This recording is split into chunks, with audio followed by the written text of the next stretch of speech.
விநாயகர் சதுர்த்தி வருதுங்க.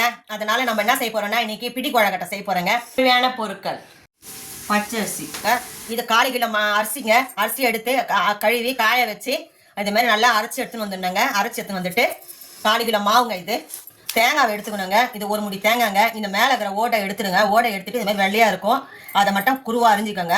ஏலக்காவை எடுத்துக்கோங்க. ஏலக்காய் உள்ள இந்த மாதிரி இந்த விதையை மட்டும் போட்டுக்கோங்க. 4 ஏலக்காய் போட்டுக்கோங்க. 1/2 கிலோ வெள்ளங்க. பாவு வெள்ளன்னு கேளுங்க, கடையில் கொடுப்பாங்க. இப்போ பிடி கொழக்கட்டை எப்படி செய்யுதுன்னு பார்க்கலாம் வாங்க வீடியோக்குள்ள. தண்ணி வச்சுக்கலாங்க. பாவு எடுக்கிறது பிடி கொழக்கட்டைக்கு வெள்ளத்தை போட்டுக்கலாங்க. இந்த பாவு எடுக்கத்தால நம்ம இந்த மண்ணெல்லாம் இல்லாமல் இருக்கிறதுக்காக இப்போ நம்ம கொதி வச்சு எடுத்துக்க போகிறோங்க. இந்த தண்ணியை, வெள்ளை தண்ணியை ஒரு 1/4 ஹவரில் கொச்சிடுங்க. அப்புறமா பார்க்கலாம். ஊற்றிக்கலாங்க. கொதிக்க வச்ச வெள்ளத்தை மண் இல்லாமல் ஊற்றிக்கோங்க. அப்படியே தேங்காவும் போட்டுக்கலாங்க.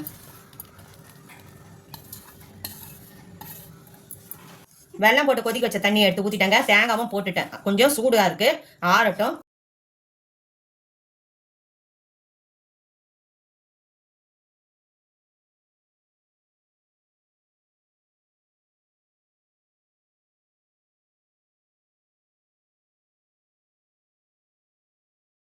இந்த மாதிரி பெசிஞ்சுக்கோங்க. இவங்க பெசிஞ்சுட்டு ஏலக்காய் விதையை போட்டுக்கணுங்க.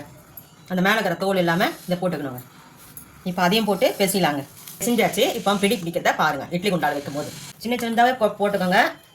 குழந்தைங்களுக்கு சின்ன சின்னதாகவே நல்லா இருக்கும். பெருசாகவும் போடலாம். உங்கள் இதுதான் பேர் உண்டை நல்லா பண்ணிக்கணுங்க. பண்ணிவிட்டு இந்த 3 விரல இப்படி வச்சு இப்படி வைக்கணுங்க. நல்லா இப்படி உண்டை பண்ணிக்கோங்க. இப்படி நல்லா பண்ணிக்கோங்க. அப்போ தான் உங்களுக்கு அந்த 3 கை வரும். சரிங்களா? அந்த பாருங்க, இந்த 3 விரல போட்டு வச்சுட்டு இப்படி வைங்க. வச்சாச்சுங்க. 1/4 ஹவர் கழிச்சு பார்க்கலாங்க. 1/4 ஹவர் ஆயிடுச்சுங்க. இப்போ நம்ம எடுக்கலாம். பாருங்க, வெந்துச்சு. 1/4 ஹவரில் வந்துடும். நீங்கள் துணிலாம் போட வேண்டாம். இப்படியே எடுத்து வச்சுருங்க. அவ்வளோதான்.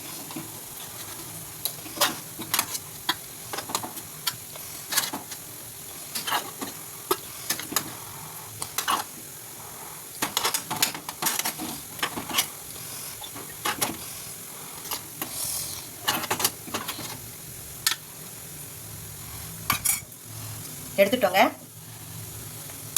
எப்படி இருக்குது பாருங்கள்.